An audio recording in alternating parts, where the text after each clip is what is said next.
நேர்மையுடன் கட்சி பணியையும் மக்கள் பணியையும் செய்தால் உயரிய பதவியை கொடுக்கும் என்பதை மீண்டும் ஒருமுறை நிரூபித்திருக்கிறது பிஜேபி. குடியரசு துணைத் தலைவர் பதவிக்கு பிஜேபியின் வேட்பாளராக தமிழகத்தின் சிபி ராதாகிருஷ்ணன் தேர்ந்தெடுக்கப்பட்டிருக்கிறார். டெல்லியில் நடைபெற்ற பாஜக ஆட்சி மன்ற கூட்டத்திற்கு பிறகு நடந்த செய்தியாளர்களை சந்தித்த பாஜகவின் தேசிய தலைவர் ஜே.பி. நட்டா இந்த அறிவிப்பை வெளியிட்டார். சிபி ராதாகிருஷ்ணன் என அழைக்கப்படும் சந்திரபுரம் பொன்னுசாமி ராதாகிருஷ்ணன் தற்போது மகாராஷ்டிராவின் 24வது ஆளுநராக பணியாற்றி வருகிறார். முன்னதாக ஜார்க்கண்ட் மாநில ஆளுநராகவும் தெலுங்கானா மாநில ஆளுநராகவும் புதுச்சேரியின் லெப்டினன்ட் கவர்னராகவும் பணியாற்றினார்.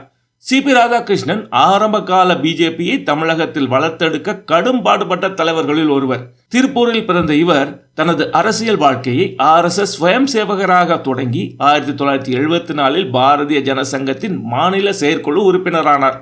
1996 ராதாகிருஷ்ணன் தமிழக பாஜகவின் மாநில செயலாளராகவும் 2004 முதல் 2007 வரை தமிழக பாஜகவின் மாநில தலைவராகவும் பணியாற்றினார்.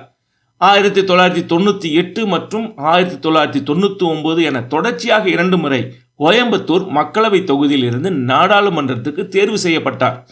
2004, 2014 மற்றும் 2019 என 3 முறை தேர்தலில் தொடர்ந்து தோல்வியடைந்த நிலையிலும் இவரது பணியை பாராட்டி கவர்னராக்கியது பிஜேபி அரசு.